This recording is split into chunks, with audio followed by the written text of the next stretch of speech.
এনকান্টো থেকে we don't talk about Bruno, Moana 2 থেকে beyond, আর frozen 2 থেকে দ্য নেক্সট রাইট থিং। চেনা এই গানগুলো এবার ফিরেছে একেবারে ভিন্নভাবে। ডেফ ওয়েস্ট থিয়েটারের শিল্পীদের পারফরমেন্সকে মডেল করে তৈরি হয়েছে অ্যানিমেশন, যেখানে প্রতিটি অভিব্যক্তি আর সূক্ষ্ম মুভমেন্টের মাধ্যমে তুলে ধরা হয়েছে গানের ভাষা এবং সুর। সঙ্গীতকে সবার জন্য সহজ করতেই এই উদ্যোগ। লক্ষ্য একটাই, অন্তর্ভুক্তি, যেন শ্রোতা হিসেবে কেউ বাদ না পড়ে। আমার বাবা বধির। ছোটবেলায় সাইন ল্যাঙ্গুয়েজ না জানায় তার সাথে একটা দূরত্ব ছিল। এই কাজটা সেই দূরত্ব কমানোরই চেষ্টা। আমি চাইছিলাম ডিজনি আর বধির কমিউনিটির মধ্যে সংযোগ তৈরি হোক।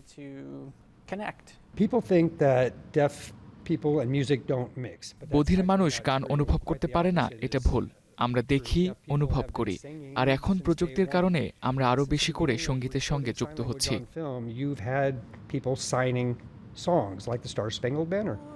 4 বছরের পরিকল্পনায় তৈরি সংস ইন সাইন ল্যাঙ্গুয়েজ। প্রতিটি গান অনুবাদ, রিহার্সাল আর শুটিংয়ের পর রূপ দেওয়া হয়েছে অ্যানিমেশনে। অ্যানিমেশন তৈরিতে ধরা হয়েছে প্রতিটি মুভমেন্ট। ছোট ছোট বিষয়ও ছিল গুরুত্বপূর্ণ। আমরা প্রতিটি গান অনেকবার দেখেছি, গানের কথা ভেঙে অনুবাদ করেছি, অভিনেতাদের সঙ্গে রিহার্সেল করেছি, তারপর বিভিন্ন অ্যাঙ্গেল থেকে শুট করেছি। প্রতিটি শটে কি কাজ করছে, কি কাজ করছে না, সব ঠিক করেছি। এই পুরো প্রক্রিয়ায় টিম ওয়ার্ক ছিল সবচেয়ে গুরুত্বপূর্ণ। হাতের ভাষায় বলা এই সুর শুধু নতুন অভিজ্ঞতাই নয়, এটা এক নতুন সম্ভাবনার দুয়ার, যেখানে শব্দের গণ্ডি পেরিয়ে সবাই মিলে উপভোগ করতে পারে একই সুর, একই আবেগ।